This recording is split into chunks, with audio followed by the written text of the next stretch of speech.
ते पाऊस पडला रे पडला की काही ना काही प्रॉब्लेम्स इथे क्रिएट होतात. मी आज सुद्धा काही तसंच झालं होतं. हाय, मी श्वेता. स्वागत आहे तुमचं माझ्या मिनी व्लॉगमध्ये.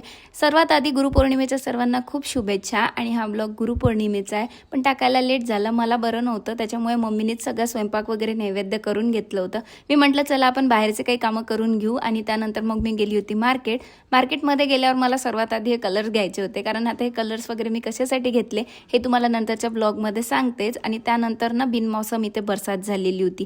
म्हटलं जाऊ दे, पाऊस आला तर आला, पण आपले राहिलेले कामं करून घेऊ म्हणून राहिलेलं सामान घेऊन घेतले. इकडे फुलं घेऊन घेतले आणि राहिलेले मग फ्रुट्स आणायचे होते काशूसाठी, ते आणले. इकडे आल्यावर बघते तर मम्मीचा अर्धा स्वयंपाक झालेला होता. ऑलमोस्ट सगळे कामं इथे डन झाले होते. आणि इकडे आमच्या काशू मॅडमचं पाणी खेळणं सुरू होतं. दुपारपर्यंत तर छान खेळत होती, पण रात्री खूप रडायला लागली आणि खूप खाजवत होती तिथे पाहायला. मी दुपारी बघितलं तर छोटीशीच घामोरी होती, पण ती रात्रभरात खूप मोठी होऊन गेली. रात्री ती खूप रेड झाली होती आणि त्याच्यातनं मग पस निघायला लागला होता. मग तिला त्याचा ताप आला. तर मी आता रात्री कोणते हॉस्पिटल नव्हते, त्याच्यामुळे तापाची औषध देऊन झोपून तर दिलं. या पावसा पाण्यामुळे खूप सारे मच्छर किडे वगैरे येतात. आणि तुम्ही सुद्धा तुमच्या बाळांची काळजी घ्या. व्हिडिओ आवडला असेल तर लाईक शेअर कमेंट नक्की करा आणि फॉलो करायला विसरू नका. Bye bye.